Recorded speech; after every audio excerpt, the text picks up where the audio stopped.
நீங்கள் இந்த தடவை எங்கே போட்டியிடுறீங்க? நான் போட்டிடுறேன். எனக்கு இனிமேல் 6 வாட்டி நான் ஜெயிச்சு வந்திருக்கேன். மதுரையிலையும் ஒரு வாட்டி ஜெயிச்சேன். பாப்பான் பாப்பான்னு சொன்னாங்க, யாரும் கேட்கல. அதனால் எனக்கு எப்போ வேணால் அவசியம் இருந்தால் இப்போ ராஜ்யசபாவில் இருந்துருவேன். ஆனால் எனக்கு அந்த அந்தஸ்து இருக்குது. இன்றைக்கி யாரும் நான் இப்போ எம்பி இருக்கேன்னா இல்லையா யாருக்கும் கவலை இல்லை. சார், தமிழ்நாட்டில் வந்து பாஜக வளர்ந்துருச்சுன்னு நீங்கள் சொல்லிட்டு வரீங்க. ஆனால் அதிமுகவோ திமுகவோ இன்னும் தமிழ்நாட்டில் பாஜக இன்னும் வளரல அப்படின்ற மாதிரியே கிரிட்டிசைஸ் பண்றாங்க. பூஜ்ஜியம் நோட்டாவுக்கு கீழ் தான் வாக்கு வாங்குவாங்க இந்த முறையும் அப்படின்றாங்க. தமிழ்நாட்டில் குறிப்பாக வந்து நம்ம வந்து பிரச்சாரம் பண்ணுவோம்னு சொல்லுவோம், வந்து நடந்துருக்கு இல்லை. அங்கே இதுக்காக அவளோட பேச்சு கேட்டு நம்ம ஏற்றுக்கொள்ள வேண்டும். அதனால் அவள் என்ன வேணும் சொல்லிட்டோம். ஆனால் வந்து கட்டாயமாக வந்து இப்போ பிஜேபியோட வளர்ச்சி நடந்திருக்கு. ஆனால் இன்னும் கொஞ்சம் பண்ண வேண்டும். விசேஷமாக வந்து பிஜேபிக்கு ஒரு வடநாடோட தலைவரோட காக்கா பிடிக்கக்கூடாது, தெரியவும் கூடாது. அது அப்போ தான் பிஜேபி மேலே வரும்.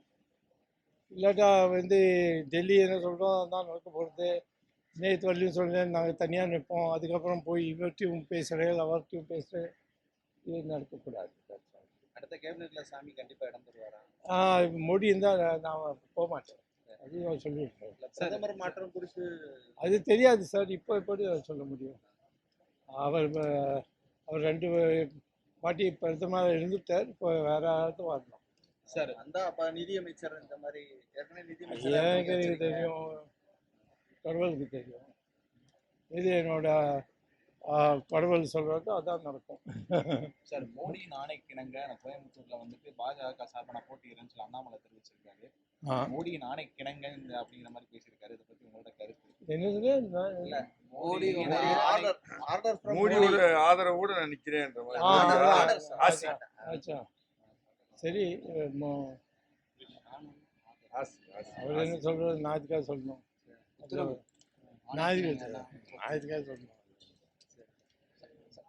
ஓவராலா பாஜக எத்தனை இடங்கள்ல இந்தியா முழுக்க வெல்லும்? தமிழ்நாட்டில் வெல்றதுக்கான மெஜாரிட்டி கிடைச்சிடும். அது போடுறோம். எனக்கு 300 400 கிடைக்கும், சும்மா கணக்கு. மெயின் வந்து மெஜாரிட்டி இருக்கணும். ஒரு 272னா ஒரு 280 இருந்தால் எனக்கு திருப்தி இருக்கும். சார், பாஜகவுடைய தேர்தல் வாக்குறுதிகள்லாம் என்ன மாதிரி இருக்கும்?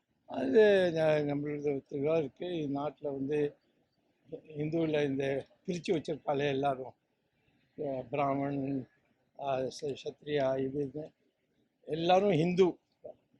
முதல்ல எல்லாரும் இதுதான் வச்சுக்கணும் நம்ம ஹிந்து. ரெண்டாவது வித்தியாசம் ஒன்றும் கிடையாது. நம்மளோட ரத்தத்தோட டெஸ்ட் பண்ணியிருக்கா, அந்த டெஸ்ட் பிரகாரம் நம்ம எல்லாரும் தமிழ்நாட்டிலேருந்து காஷ்மீர் வெளியே இருக்கிற எல்லா இந்தியனோட பிளட் குரூப் ஒன்று தான். அந்த இது உணர்வு வரணும். அந்த உணர்வு கொண்டு வரதுக்காக முதல்ல ஹிந்து மறுமலர்ச்சி, ஹிந்துவோட இனி நியாயமாக இருக்கிற வரலாற்று எல்லாருக்கும் படிக்கிறதுக்கு ஏற்பாடு பண்ணோம்.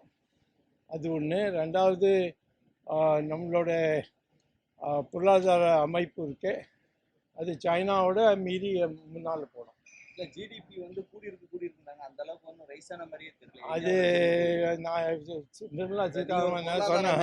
இல்லை, உங்களுக்கு தெரியாத ஒன்றும் இல்லை. எனக்கு தெரியும் வந்து ஒன்றும் நடக்கலை. கூடியிருக்குன்னு சொல்லிட்டு அது சொல்லிட்டோமே, அவன் சொல்லிட்டோமே. நீங்கள் அதாவது இப்போ இங்கே யூனிவர்சிட்டியில் அதாவது பேராசிரியர் இருக்காரு, அவர்கிட்ட வந்து கேளுங்களேன். என்கிட்ட கட்சியில் முரண்பாடு நீங்கள் உண்டாக்க போகிறீங்களோ, அந்த எண்ணத்தோடு செய்கிறீங்களோ எனக்கு தெரியாது. ஆனால் இந்த நேரத்தில் இப்போ தேர்தலுக்கும் அப்போ வந்து இருக்கா இல்லையா, அதனால நான் வந்து சொல்லுவேன். நான் எங்கேயும் போய் சொல்லி இந்த பொருளாதார அமைப்பு வந்து ரொம்ப பெருசாக வெளியில் வந்துருக்கு, மேலே இருக்கு. ஸோ அதனால் அதுக்கு எனக்கு அத்தனை இனி இம்பார்ட்டன்ஸ் கொடுக்கறதுக்கு இஷ்டம் இல்லை. நம்ம நாட்டில் இந்த ஒற்றுமையை கொண்டு வரதுக்கு. நீங்கள்லாம் இங்கே இந்த தமிழ்நாட்டில் இந்த டிஎம்கே வந்து எல்லாத்தையும் பிரித்து விட்ருக்கா. பிராமணர் வந்து வெளியில் வந்துருக்கா, யார் வெள்ளைக்காரன் கற்றுக் கொடுத்துருக்கான். எது வலகாலம் குத்தி கொடுத்து கருத்து கொடுத்துருக்கானோ அதான் டிஎம்கேயே பேசுறது இன்னைக்கு. நம்மளோட வரலாற்றில் நம்மளோட இந்த இருக்கிற வரலாற்றில் இருக்கிற புஸ்தகத்தில் வந்து என்ன இருக்கோ அதை பார்த்து எல்லாருக்கும் கற்றுக் கொடுக்கணும். சார், இரண்டு முதல்ல வந்து பாஜக வெற்றி பெறும் சொல்லி இந்தியா கூட்டணி சொல்றாங்க. ஆனாலும் நான் தானே திறந்து கொடுத்தேன் கோர்ட்டில் போய், இவா யாரும் பண்ணலையே. ஸோ நான் அதுக்காக இது தேர்தலுக்காக இதுக்கு இன்னும் உபயோகம் பண்ணக்கூடாது. இப்போ பாக்கி இருக்குது, கிருஷ்ணா ஜன்மபூமியும் இருக்குது, காஷி விஸ்வநாத்தும் இருக்குது. இந்த ரெண்டையும் வந்து அதையும் விடுதலை பண்ணி கொடுக்கணும், இது புதுசாக கட்டி கொடுக்கணும். ராமர் கோயில் ஆயிடுது. அந்த வாதம் நான் கொடுத்த வாதம் அப்படி தான் நடந்தது கட்சியில். வேறு எல்லாரும் வந்து எங்களோடது உங்களோடது இதுதான், முஸ்லீம் வந்து நம்மளோடதுன்னு சொன்னால் இந்து சாமியார்கள்லாம் எல்லோரும் சொன்னால் நம்மளோடது. நான் சொன்னேன் அது இருக்கட்டும், ஆனால் நம்மளோட நம்பிக்கை வந்து ராமர் இங்கே பிறந்தார், அதை யாரும் மாற்றக்கூடாது, முடியாது.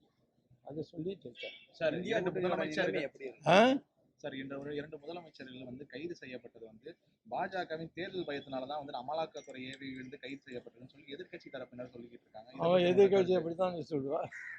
அவள் கோர்ட்டில் போய் வாதம் பண்ணிட்டோமே. அவள் இன்னும் இப்போ நம்ம தவறு பண்ணால் கோர்ட்டில் போய் சொல்லிட்டோம். கோர்ட்டில் இப்போ நானும் போயிருக்கேனே. இப்போ வந்து சோனியா காந்தி இந்த காலத்தில் எத்தனை என் மேலே போட்டால், இந்த சிதம்பரம் இருக்கான மக்கு தான் சொல்லணும், தவறா என் மேலே கேஸ் போட்டார்.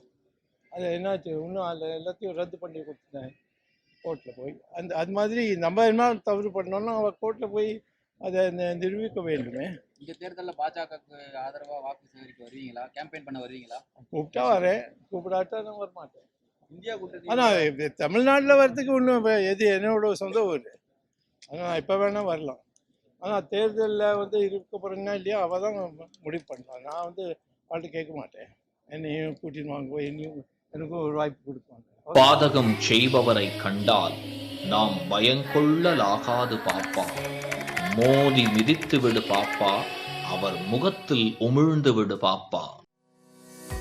அண்மை செய்திகளை உடனுக்குடன் தெரிந்து கொள்ள இணைந்திருங்கள் இயம்நாடு தொலைக்காட்சியுடன்.